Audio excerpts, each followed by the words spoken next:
J'ai quand même quelques souvenirs de la guerre. Il y avait une locomotive qui entraînait un train de voyageurs à ce moment-là, donc c'était avant la Micheline, qui avait été bombardée par l'aviation, je crois que c'était les Anglais, je crois. Et les voyageurs avaient descendu à ce passage à niveau, là, à la sortie d'une tranchée là, qu'on appelait la tranchée de la Pervenchère. Il n'y avait pas eu de dégâts parce qu'ils prévenaient. Il y avait, je ne sais pas juste comment ça se passait, il fallait descendre du train et aller vers d'où que les avions venaient, quoi. Ils faisaient un tour ou deux en dessus avant de. Est-ce que là, ils l'avaient bombardé par erreur? Les gens avaient descendu.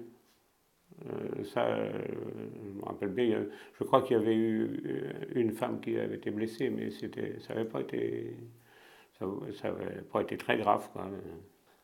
Et puis, quand le train a été bombardé, là, en 1944, déjà, donc je n'avais que 5 ans, mais je me rappelle très bien quand même que les parents étaient à rentrer du foin, et puis ben, c'était un événement quand même important, et on entendait les bruits, c'est resté quand même dans la mémoire, quoi. Je me souviens quand même parce que les premières années que je suis allée à l'école, je suis restée en pension à Issy, parce que comme on était assez loin, et j'avais été malade étant jeune, et j'avais une sœur qui avait été malade aussi, et toutes les deux on restait en pension.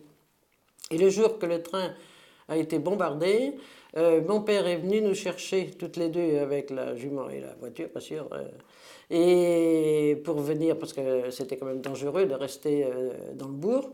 Et il est venu nous chercher, mais on a eu de la chance parce qu'il bombardait la ligne à peu près tout le long de enfin, toute la voie ferrée, quoi, là. Et on passait, nous, la route, elle passait plusieurs fois dessus la ligne ou dessous. Alors, ben, fallait qu'on passe. Et bon, on se posait pas trop de questions, mais on envoyait quand même les avions tout le long du chemin, nous, qui rôdaient autour. Ça, je me souviens que on avait quand même eu peur, malgré qu'on était jeunes, mais je me souviens que papa nous disait, pourvu qu'il ne nous bombarde pas le temps du trajet. Mais bon, on est arrivé à la maison comme il faut, avant que le train ait bombardé.